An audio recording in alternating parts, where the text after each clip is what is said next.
things that I want to leave with you. Just these three. I could do 10. I could do a whole life class. But just these three things will carry you if you let them. First and foremost, knowing who you are. Knowing who you are. Being able to answer this question, who am I? And what do I want? You know, many times when I go out of the country, I am baffled by that question. To explain what is your occupation. I've stood there for 10 minutes. Well, am I a talk show host? Well, I'm more than a talk show host.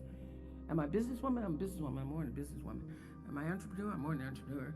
So I just leave it blank or self-employed. So I'm not asking for the roles that you play as daughters. I'm not asking that question. What are the roles that you play as a daughter, as a friend, as a sister? You're going to be a lawyer, you're going to teach, you're going to be a pharmacist. I'm asking the bigger question of who am I? Who am I really? My answer is I am God's child.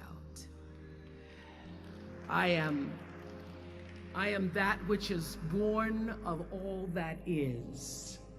I am, as Pierre de Chardin said, a spiritual being having a human experience, come trailing the breath of the ancestors yet, but trailing the breath of the angels. And understanding that because I am connected to the source of all that is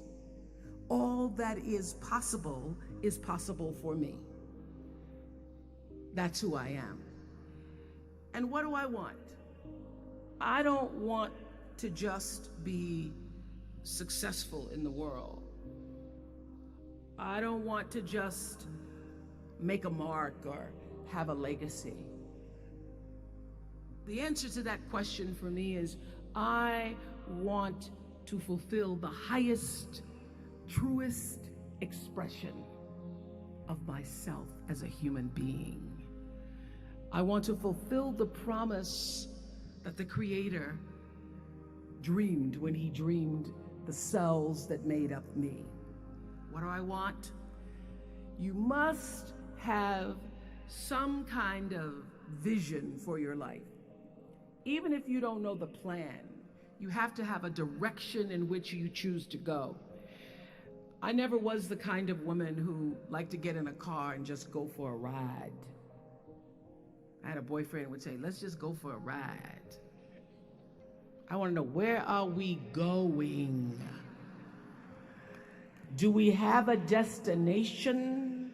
Is there a plan? Or are we just riding? What I've learned is that's a great metaphor for life. You want to be in the driver's seat of your own life, because if you're not, life will drive you. So, knowing who you really are in this space and time that we embody. That's number one. What do you want? Who are you? Number two, you must find a way to serve. Martin Luther King said that not everybody can be famous, but everybody can be great, because greatness is determined by service. Now, we live in a world where everybody wants to be famous, and where we admire people for just being famous. We think being known brings us value. The truth is, all of that will fade in time. In 3 years, you won't be able to name the housewives of Atlanta. The real truth is that service and significance, service and the significance that you bring to your service is that which is lasting. So to be able to, whatever your occupation or job or talent or gift is, our honorees today getting doctorate degrees, to apparently opposite fields, HIV and AIDS and the spoken word. But what they have in common is service. Using the spoken word in service to community and the world. Using your knowledge and information about HIV and AIDS and medicine in service to the world. And if you look at all the most successful people in the world, whether they know it or not, they have that paradigm of service. Everybody's talking about Mark Zuckerberg and IPO. Service. Jay-Z rapping. Service. Through the word, to people, through song. For many years, I was really just happy to be on TV, and people would stop and say, "Oh, you on TV?" "Yeah, I'm on TV. I like being on TV. It's a nice job." And it was about the time that I received my honorary doctorate from Spelman around 1993. So I don't know if that had something to do with it. I thought of myself as Dr. Winfrey.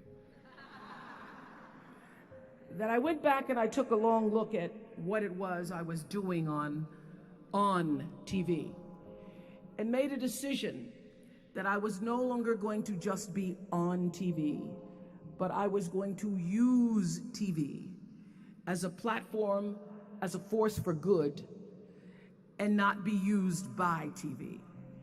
And I will tell you,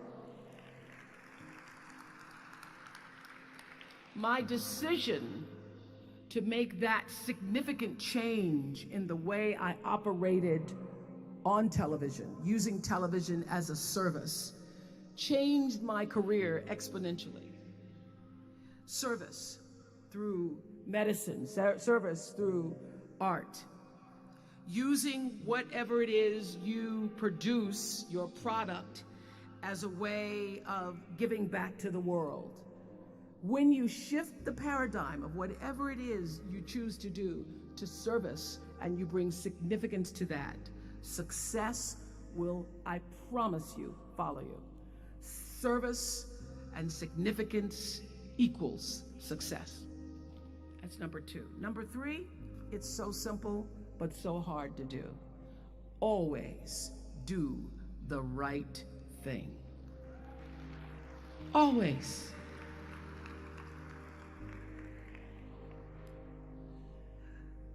Be excellent. People notice. Think of how you notice. You go to Taco Bell, somebody gives you an extra napkin and some sauce. You notice. You want to go back to that person, because even at Taco Bell, excellence shows itself. Be excellent. Let excellence be your brand. Everybody talks about building a brand. I never even knew what that was. When people say, "You're a brand," I would say, "No, I'm just Oprah." What I recognize now is that my choice to, in every way, in every example, in every experience, to do the right thing and the excellent thing is what has created the brand. Years ago, I did an ad for Revlon for an ad they were doing called Unforgettable Women.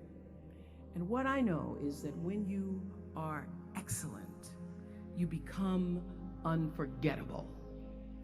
People remember you. You stand out. Regardless of what it is, you become an unforgettable woman. And that is what we all want. We want to be unforgettable and not forgettable.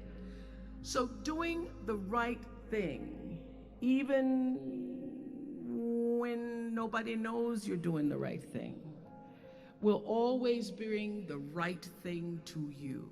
I promise you that. Why? Because the third law of motion is always at work. For every action, there's an equal and opposite reaction. That is so true in all of our lives.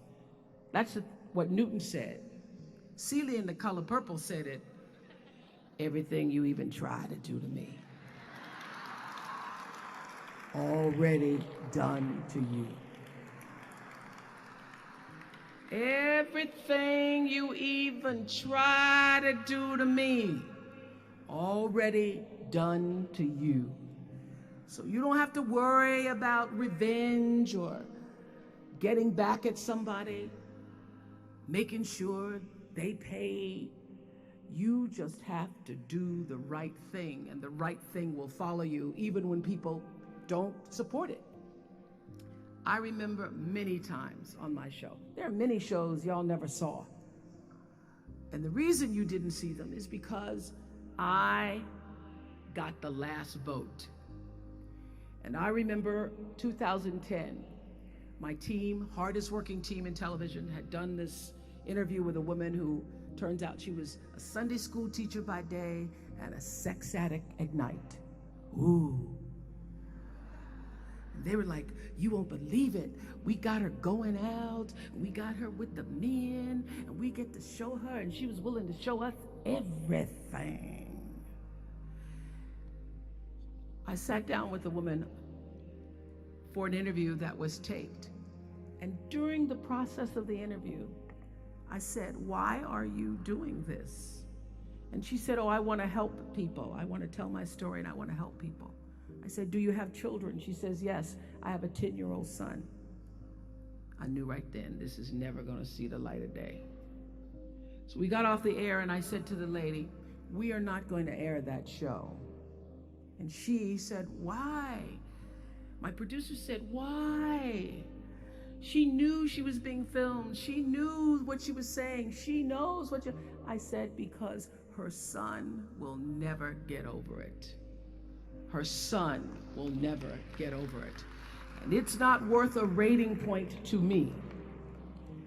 Not worth a rating point to me to know that there's a 10-year-old boy who's destroyed because his mother went on the Oprah Winfrey show and told all her business. You do the right thing, even when other people think it may not be. And oftentimes, when you make a decision to do the right thing, immediately you're faced with doubt. Was that the right thing? Was that the right decision? I don't know. Was that the right thing? You always know it's the right thing, when in the end, there is peace. You are rewarded by peace in knowing that you did the right thing. The most important thing I have come to know in doing the right thing and making the right choices is understanding what we talked about yesterday. All of you leaving here have the potential for enormous success. There's a price that comes with that. People don't always like you, and they're not always happy for you. And if you surround yourself with people who are not accustomed to your success, they become fearful, they become scared, because you are reflecting back something to them that they don't recognize. Now, they're not going to say, you know, I'm very fearful, because you're reflecting back to me something I don't recognize. They're going to say, you know what they're going to say? They're going to say, who she thinks she is. Who she thinks she is. That only happens when you are around people who do not mean and want and aspire to the best for you. People who want the best for you want you to be your best.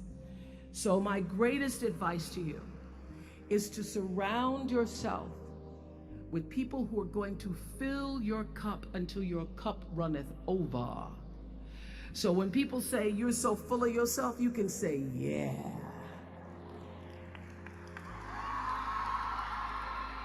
Yes, I'm full.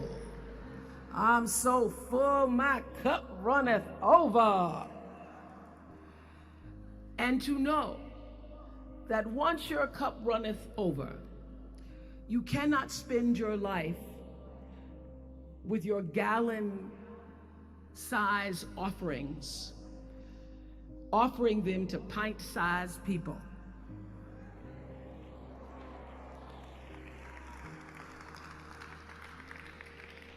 You have got to surround yourself with gallon-sized people who can hang in the same company with you, so that you're not offering your gallons to those little pints out there who can't hold it anyway. Choice to change the world. I love that song. I love hearing you all sing that song. And what I know for sure is that the biggest choices begin and end with you, your internal big questions. Who do I want to be in the world? My relationship to source energy, to all that is God. I'm not talking about what you believe in God. I'm talking about your experience of that which is all life, which is divine and universal. I'm talking about the big deal, being connected and aligned with that. When you are tuned in and charged into that, whenever you feel empty, you go inside yourself and you connect to the source, and you know that all things are possible. To know that, and to choose to do the right thing in service and significance, I promise you, you will create a vessel of service for yourself first, because you have to honor yourself first. You have to give to yourself first, otherwise you have nothing to give away. You will create a vessel for yourself, for your family, your community, and the world. And those three things will not only lead you to a blessed life. I stand as a witness. My life is so blessed, I can't even take it in sometimes. It will lead you not just to a gifted life and a rewarding life that fills you up, but a sweet life. That's what you want. You want the sweetness. You want it to be so sweet, so that even when the storms come, and they will, you'll know this too shall pass. This too shall pass. The storm is passing over, and you shall not be moved, because you know who you are. When you can do that, grace will follow you, grace and glory. And when they see you coming, it ought to make them proud. They say it's the click of your heels, it's the bend of your hair, it's the palm of your hand, it's the need for your care, because you a woman, you a Spelman woman.